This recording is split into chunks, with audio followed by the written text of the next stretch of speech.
और राजस्थान के मसले पर बात करने के लिए हमारे साथ खास मेहमान हैं हनुमान बेनीवाल, सांसद हैं नागौर के राष्ट्रीय लोकतांत्रिक पार्टी के। हनुमान जी बहुत बहुत धन्यवाद जुड़ने के लिए।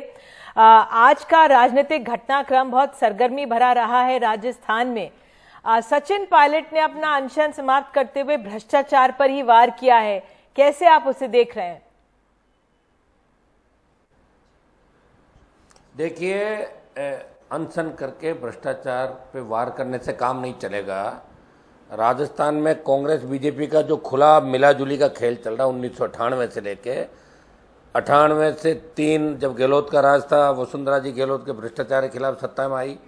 3 से 8 में जब वसुंधरा सीएम थी तो 8 के घोषणा पत्र में कांग्रेस पार्टी ने 9TB के घोटालों की गूंज पूरे देश में रही। प्रताप सिंह भी जो वसुंधरा जी करीबी थे, उन्होंने बड़े भ्रष्टाचार किए और हेलीकॉप्टर से घूम ऊपर हवा के अंदर, मैं कह रहा हूँ हेलीकॉप्टर से कोई जमीन नहीं छोड़ी इन लोगों ने।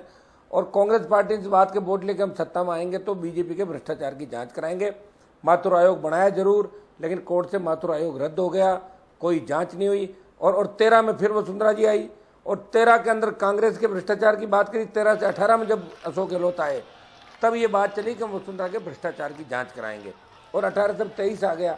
98 से लेके जो 24 साल का राजस्थान में राजनीतिक घटनाक्रम है, वसुंधरा और गहलोत दो ही व्यक्तियों के आगे पीछे घूमता है। जब गहलोत की सरकार गिरी थी, वसुंधरा ने 8 विधायक इनको दिए, सरकार बचाई। और मैंने सचिन पायलट को ऑफर किया था, वो इसलिए भी किया कि 2018 में जब पायलट और गहलोत में सीएम की कसमकस चल रही थी, उस समय पायलट ने मेरे से समर्थन मांगा था और मैंने 3 विधायक सचिन पायलट को दिए। मैंने ये कहा कि आरएलपी पार्टी के 3 विधायक की साथ है कि अगर पायलट सीएम बनते हैं तो कांग्रेस को मैं 3 विधायकों का समर्थन देता हूँ। बाद में जब सरकार गिर रही थी तब भी हमने पायलट के साथ हम खड़े थे। बीजेपी के बेहतर लोगों के साथ 3 मेरे भी थे। और राजस्थान का जवान ये चाहता है कि भाजपा को रोकें, कांग्रेस को घर बिठाएं, बेमुक्त भ्रष्टाचार मुक्त राजस्थान हो। जिस तरह बेनीवाल जी आप ये बहुत अहम बात कह रहे हैं, चल रहा है, चाहे खान घोटाला हो। बेनीवाल जी आप ये अहम बात कह रहे हैं कि आपने सचिन पायलट को ऑफर दिया, आपने तब जब वो पहले उन्होंने अपने विरोध के स्वर उठाए थे तब आपने 3 विधायकों की पेशकश की थी। अभी भी आपने सचिन पायलट को कहा यह जा रहा है कि आपने ऑफर दिया था, तो क्या सचिन ने तो आपका ऑफर अब लिया नहीं है, वो अपनी पार्टी में ही बने हुए जी? मैं ये कह रहा हूं कि अगर वो कांग्रेस पार्टी में रहते हैं तो कोई गठबंधन हमारा नहीं होगा। अगर वो कांग्रेस छोड़ के अलग पार्टी बनाते हैं तो हमने साफ हमारा स्टैंड है कि कांग्रेस की पार्टी छोड़ के अगर वो आते हैं तो आरएलपी उनकी पार्टी से गठबंधन करेगी।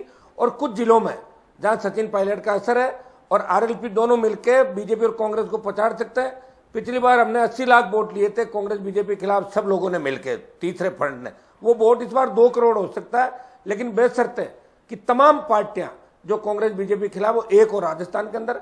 और आरएलपी पार्टी ने पिछली बार 57 उम्मीदवार लड़ाए, इस बार हम 150 से ज्यादा लड़ेंगे।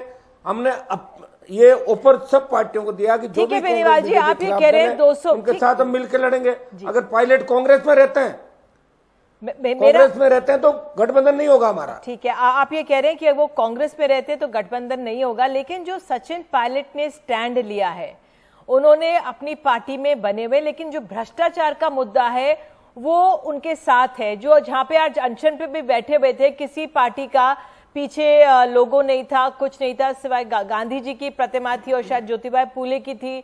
तो वो सिर्फ भ्रष्टाचार के खिलाफ एक योद्धा के तौर पर दिखना चाह रहे हैं। आपको क्या लग रहा है सचिन पायलट ने क्यों ये कदम उठाया कि वो कांग्रेस में ही बने रहेंगे? आपका क्या असेसमेंट है? आप ये बताएं, मुद्दा उठाने से क्या होगा?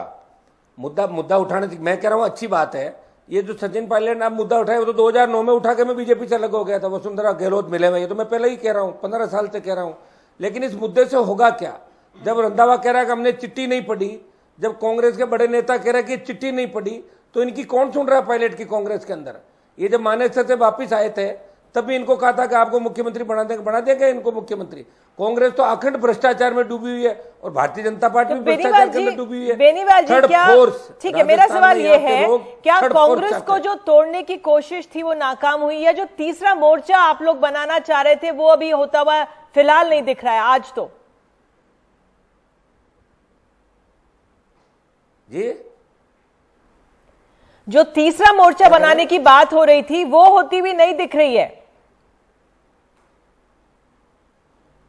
देखिए, तीसरा मोर्चा तो 100% बनेगा, ठीक है ना। चाहे सचिन पायलट अलग पार्टी नहीं बनाते हैं तो भी मोर्चा बनेगा। मोर्चा तो बन चुका, हम चुनाव लड़ेंगे और मजबूती से इस बार कांग्रेस तो तीसरे नंबर पर जाएगी और भारतीय जनता पार्टी को भी सत्ता मांड से रोक देंगे हम लोग। अगर पायलट आते हैं तो अच्छी बात है, संख्या 100 से पार हो जाएगी, नहीं तो आसपास रहेगी। लड़ाई तो होगी। आखिरी सवाल, आपको लगता है कि सचिन पायलट अरविंद केजरीवाल के साथ आना चाहेंगे? क्योंकि सचिन पायलट महत्वाकांक्षी है, वो मुख्यमंत्री बनना चाहेंगे। आपको लगता है कि वो आम आदमी पार्टी के साथ उस गठबंधन में आ सकते हैं थर्ड फ्रंट में? कौन नहीं, कौन आएगा आम आदमी पार्टी के साथ गठबंधन में? अरविंद केजरीवाल के साथ क्या आपको लगता है सचिन पायलट आ पाएंगे? आपकी मुलाकात हुई है ना अरविंद केजरीवाल से? आम आदमी की पार्टी के साथ आते हैं।